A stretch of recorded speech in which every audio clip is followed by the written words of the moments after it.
Até agora, vimos que o GeneXus estabelece relações entre transações e entre tabelas com base nos nomes dos atributos. Por exemplo, na transação Attraction, quando encontra o atributo Category ID, sabe que esse mesmo atributo exato está na transação Category com o papel de identificador. É isso que faz com que ele determine que, então, em Attraction, será feita uma referência a Category, sendo colocado na tabela como chave estrangeira. Quando encontra o atributo Category Name na transação Attraction, descobre que esse mesmo atributo está na transação Category, que já está sendo referenciada através da chave estrangeira Category ID. Por isso, transforma o atributo Category Name em inferido. Ele não o colocará na tabela de Attraction, mas o recuperará a partir da referência. Análise análoga vale para esses 4 atributos que também existem na transação Country. O fato de que CountryID e CityID sejam identificadores de cada nível ali fará com que em Attraction se tornem referências. E isso fará com que CountryName e CityName se tornem atributos inferidos. Se esses atributos correspondem ao conceito de identificador e nome de categoria, aqueles que foram colocados em Attraction com o mesmo nome, entende-se que representam esses mesmos conceitos, e por isso o GeneXus estabelece automaticamente essas relações. Mas, e se em uma transação precisássemos expressar o mesmo conceito para um atributo que o de outro, mas sem a obrigação de nomeá-los igual? Por exemplo, poderíamos em Attraction ter escrito esses atributos com outro nome e, ainda assim, que cumprissem esses mesmos papéis? Dito de outra forma, poderemos indicar de algum modo que Attraction Category ID se trata de um alias de Category ID e que Attraction Category Name se trata de um alias de Category Name. A resposta é sim, definindo o que se chama grupo de subtipos. Definiríamos um grupo ao qual damos um nome semanticamente apropriado, por exemplo, Attraction Category. E ali dentro definimos que o atributo chamado Attraction CategoryID é um subtipo do atributo CategoryID, o que equivale a dizer que é um alias desse atributo. E por outro lado, que Attraction Category Name é um subtipo ou alias do atributo Category Name. Com isso, conseguimos o que queríamos. Em todos os lugares onde se encontrar o atributo Attraction CategoryID, entender-se-á que é um alias de CategoryID. E o mesmo para o outro atributo. Claro, os subtipos só são definidos se for necessário um alias. Não é o caso deste exemplo. Vamos ver um caso em que realmente precisaremos disso. Suponhamos que na agência de viagens nos peçam para registrar os voos que oferecem aos clientes para, por exemplo, visitar um conjunto de atrações turísticas.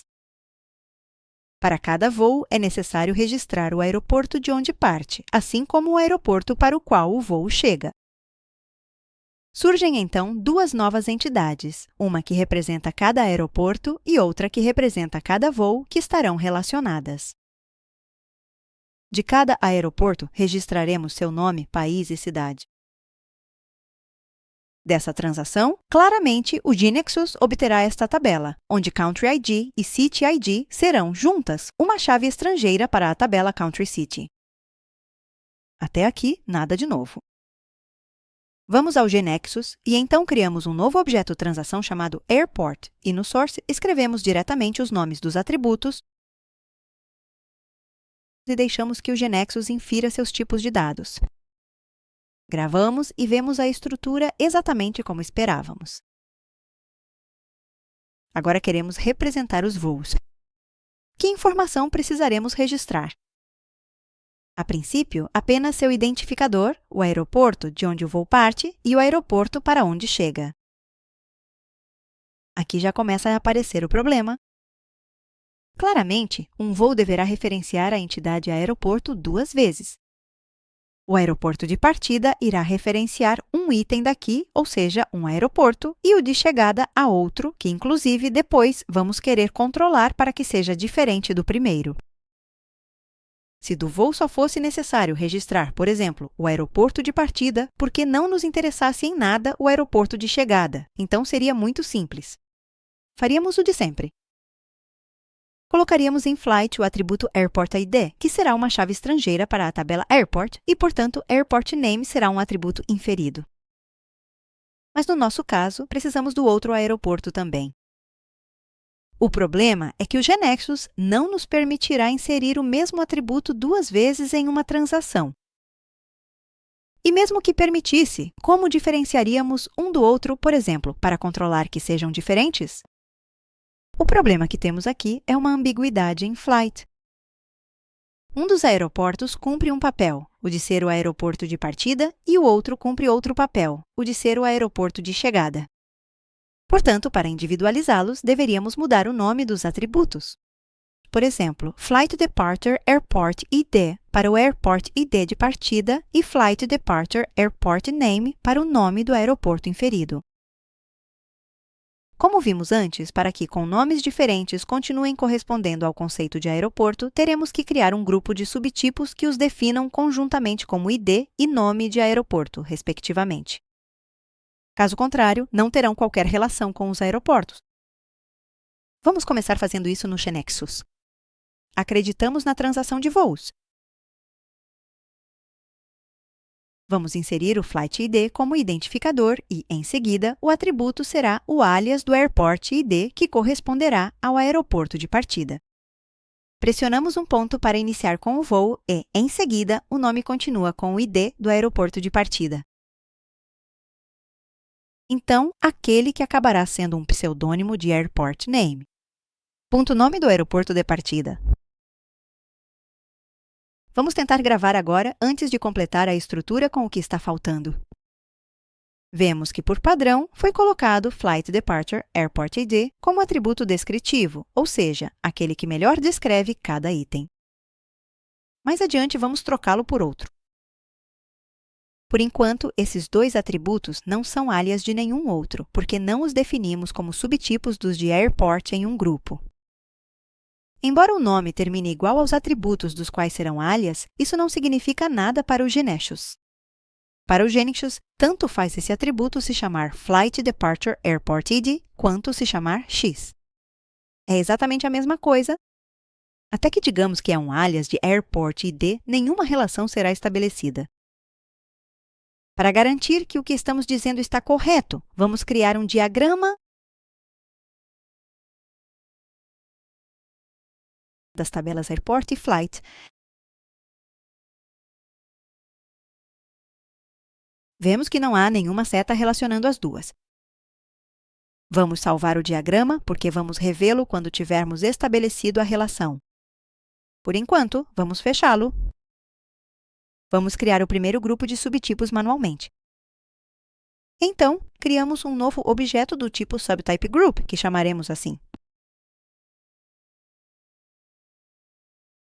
Nesta única PA, vemos uma janela de edição gráfica. Pressionamos Enter para inserir o primeiro subtipo. Ao digitar ponto, vemos que automaticamente oferece o mesmo nome do grupo. Vemos aparecer os atributos do AKB que começam assim. Escolhemos Flight Departure Airport ID. Vemos duas colunas indispensáveis, a de nome Subtype e a de nome Supertype. Aqui estamos indicando que o atributo do AKB chamado Flight Departure Airport ID será um subtipo, ou seja, um alias de outro atributo, ao qual chamamos de seu supertipo. Aqui devemos indicar qual é esse supertipo. Neste caso, será Airport ID. Agora devemos inserir o outro subtipo, que será um alias de Airport Name. Pressionamos Enter e depois ponto e já aparece Flight Departure Airport, então completamos com Name. Seu supertipo será Airport Name. Vamos salvar. Vejamos agora essas mesmas definições, mas na janela Source. É uma forma ainda mais simples de definir o grupo. O atributo à esquerda é o alias ou subtipo, do atributo à direita, o supertipo. Se agora abrirmos novamente o diagrama que havíamos criado, vemos que agora sim foi estabelecida a relação referencial. Um voo tem um aeroporto? Se abrirmos as informações da tabela Flight, veremos o mesmo. O atributo Flight Departure Airported, subtipo de Airported, será uma chave estrangeira. Na verdade, se formos até a aba de índices da tabela, vemos o índice por chave estrangeira para o atributo Flight Departure Airport ID. E também podemos notar que na transação Flight agora aparecem os indicadores de atributo chave estrangeira e atributo inferido. Como escolheu Flight Departure Airport Name como atributo descritivo, agora estamos vendo este ícone. Mas se fizermos com que esse atributo deixe de ser o descritivo, vemos claramente que ele é inferido. Também podemos ver que foi adicionada um S para indicar que são subtipos. Agora poderíamos perfeitamente colocar Airport ID e Airport Name na transação Flight, já que não haverá mais ambiguidade. Teríamos o Airport ID referenciando o airport e recebendo em Airport Name o valor do Airport Name desta tabela. E, por outro lado, este atributo, subtipo de Airport ID, portanto, também referenciando Airport e recebendo neste outro, subtipo de Airport Name e agrupado com o primeiro, o Airport Name, correspondente. Esta seria uma solução possível. A ambiguidade é eliminada. Mudamos o nome apenas dos atributos da referência ao aeroporto de partida. Os atributos, cujo nome não foi alterado, corresponderão ao aeroporto de chegada. Mas também poderíamos mudar o nome desses atributos para que fique destacado seu papel de aeroporto de chegada e que estejam em um nível de equivalência com os do outro grupo de subtipos. Novamente, para que representem aliases dos atributos Airport ID e Airport Name, é preciso definir o grupo de subtipos. Podemos criá-lo como fizemos anteriormente ou pedir ao Nexa que faça isso por nós. Aqui, já adicionamos os atributos à transação de voo e vamos criar o grupo de subtipos manualmente, como fizemos com o outro.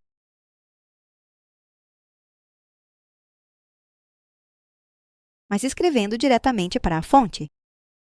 Flight Arrival Airport ID, subtipo de Airport ID, e Flight Arrival Airport Name, subtipo do nome do aeroporto. Gravamos. Se analisarmos a aparência da aba estrutural, veremos que está correta. Observe que o símbolo de chave está aparecendo para o subtipo supertipo de ID do aeroporto. E se reabrirmos agora a transação Flight, veremos em sua estrutura o que esperávamos. Na verdade, se abrirmos a tabela Flight, veremos esses dois atributos, cada um com um índice de chave estrangeira definido. Vamos experimentar tudo isso. F5. Será necessário reorganizar o banco de dados, pois as tabelas de voos e aeroportos precisarão ser criadas.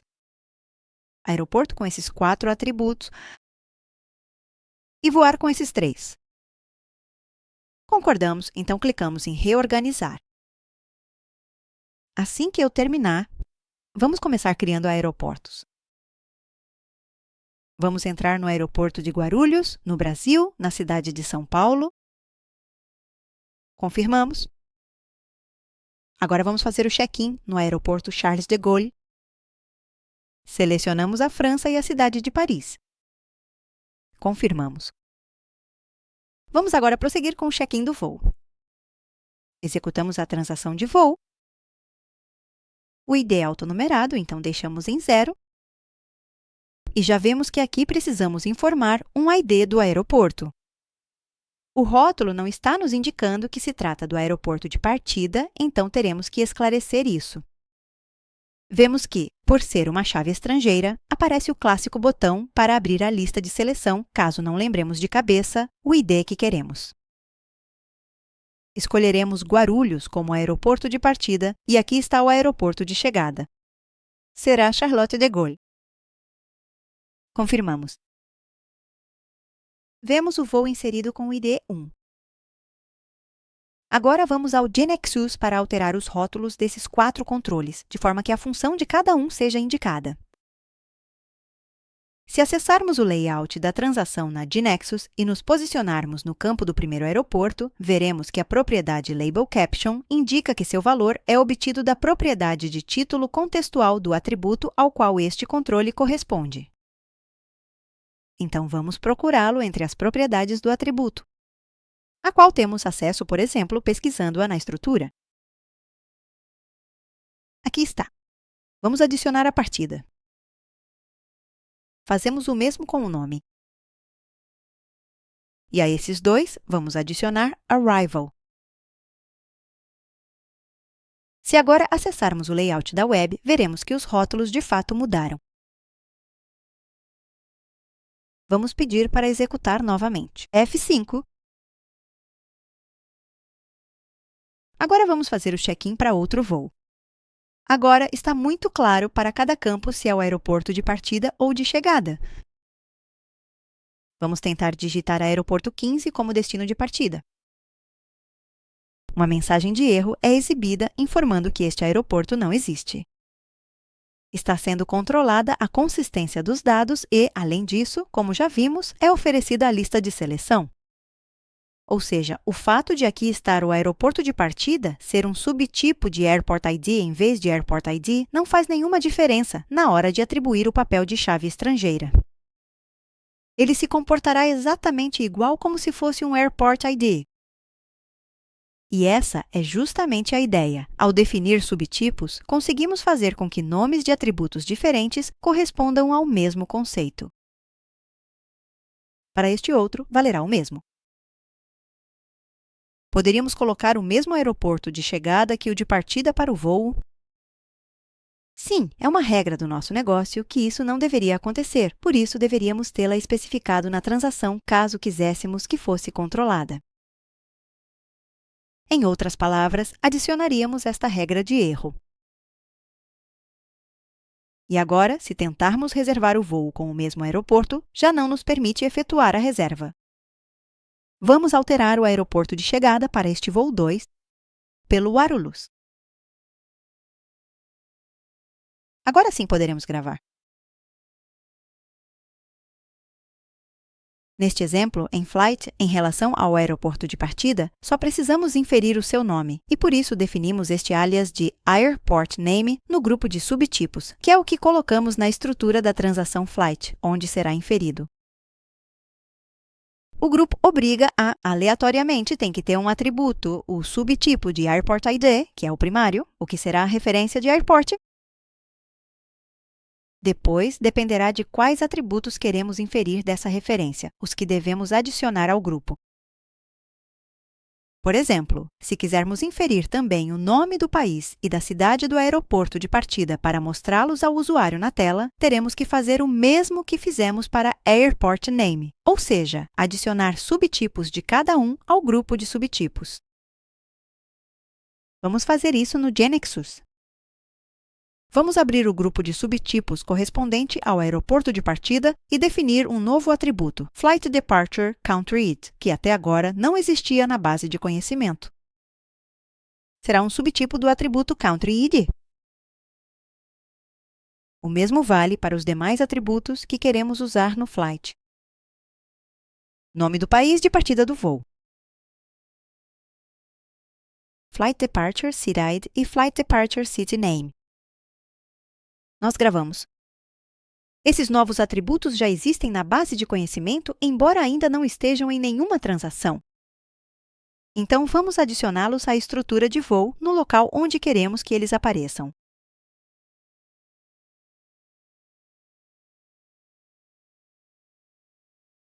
Vamos adicionar a informação de partida a cada uma delas na propriedade de título contextual, assim.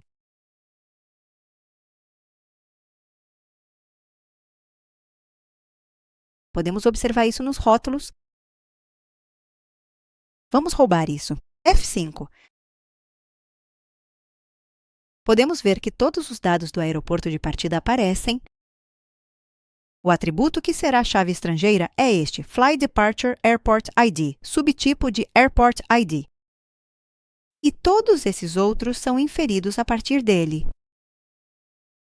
O mesmo deveríamos fazer para o outro grupo de subtipos, o do aeroporto de chegada, caso também queiramos inferir o país e a cidade desse aeroporto. Ou seja, a este grupo vamos adicionar os 4 subtipos, exatamente como fizemos antes, e mudamos as propriedades com o Textual Title. Na transação Flight, adicionamos esses novos atributos, por exemplo, diretamente da fonte. Assim vemos a estrutura. Se abrirmos a tabela, continuaremos vendo os mesmos 3 atributos nela, a chave primária e os 2 subtipos de Airport ID, que são chaves estrangeiras. Todos os demais atributos são inferidos, respectivamente, de cada uma dessas chaves estrangeiras.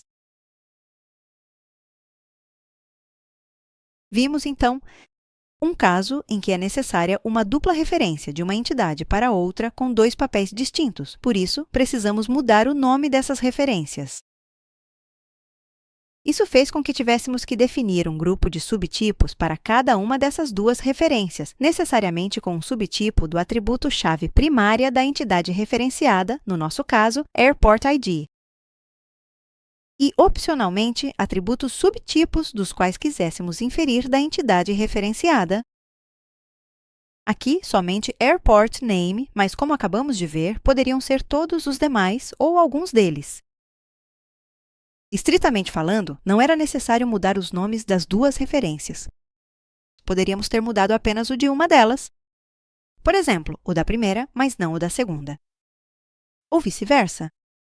Na segunda, mas não na primeira. Também teríamos conseguido resolver ali o problema original da dupla referência.